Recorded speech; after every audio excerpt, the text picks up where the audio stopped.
नमस्कार दोस्तों, मैं हूं प्रांशु कुलशेष, आपका दोस्त और होस्ट। आपका स्वागत करता हूं मेरे चैनल म्यूचुअल मोटो पर।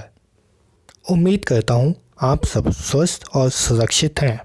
ये समय हम सभी के लिए चुनौतीपूर्ण है। हमारी देश की इकोनॉमी को भी इस चुनौती से दो हाथ करना पड़ रहा है। जहां एक ओर $5 ट्रिलियन इकोनॉमी का कठिन लक्ष्य है, वहीं कोरोना के खतरे से ये लक्ष्य दूर की कौड़ी नज़र आ रहा है।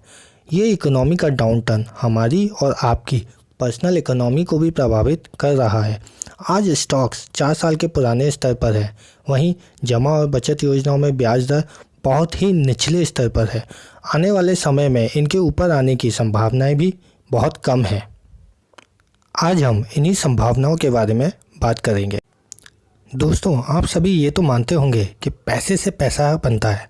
इसी तरह आपका कॉर्पस आपके इन्वेस्टमेंट और इन्वेस्टमेंट पर ब्याज मिलाकर एक अच्छा खासा बड़ा अमाउंट बन जाता है।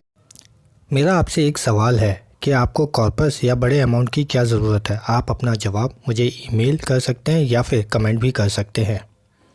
दोस्तों, अभी कुछ दिन पहले ही आपने ये खबर सुनी होगी कि आरबीआई ने रेपो रेट और रिवर्स रेपो रेट कम कर दिए हैं। इसके चलते बैंक्स ने भी अपने इंटरेस्ट रेट कम कर दिए हैं।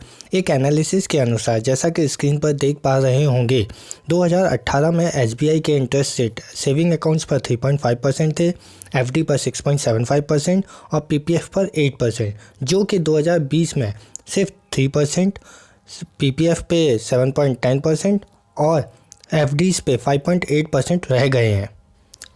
जस्ट 2 साल के अंतराल में रेट ऑफ रिटर्न काफ़ी कम हो गए हैं और गारंटी नहीं कि ये इतने ही रहेंगे या और कम हो जाएंगे। ज़्यादा होने के चांसेस भी कम ही है, क्योंकि इंडिया एक डेवलपिंग कंट्री है, तो इसके आसार ज़्यादा होने के बहुत कम है। इन सब का सीधा इम्पैक्ट आपके कॉर्पस पर पड़ता है। अब बात करते हैं इस सिचुएशन में हमारी स्ट्रेटजी क्या होनी चाहिए। जैसा कि आप स्क्रीन पे देख रहे हैं, 3 तरह से आप इन्वेस्ट कर सकते हैं: guaranteed return, low risk investment tool और हाई रिस्क इन्वेस्टमेंट टूल। आप इन 3 में से किसी एक में इन्वेस्ट या तीनों में इन्वेस्ट कर सकते हैं, ये आपकी मर्ज़ी है। पर कैसे? गारंटीड रिटर्न इन्वेस्टमेंट टूल्स में क्या क्या आता है?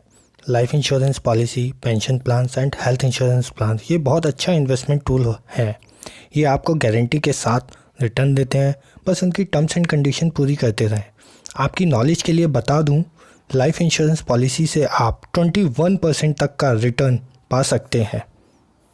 साथ ही आप हेल्थ इंश्योरेंस ले लें तो आपको गारंटीड रिटर्न मिलता है जब आप हॉस्पिटलाइज होते हैं। सोचिए, हेल्थ इंश्योरेंस पर आपको 5,000 खर्च करने पर 5 लाख तक यानी 100% रिटर्न मिल सकता है।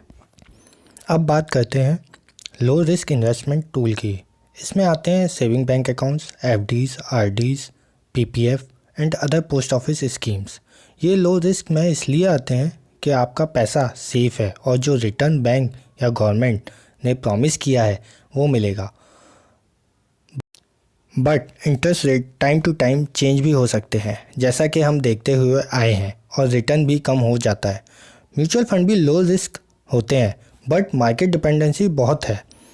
आप म्यूचुअल फंड की पास्ट परफॉर्मेंस के बेस पर उसकी फ्यूचर परफॉर्मेंस को डिसाइड नहीं कर सकते, और जब आपको पैसों की ज़रूरत पड़ती है तो पता चलता है फंड वैल्यू बहुत लो है, जिससे आपको लॉस हो जाता है।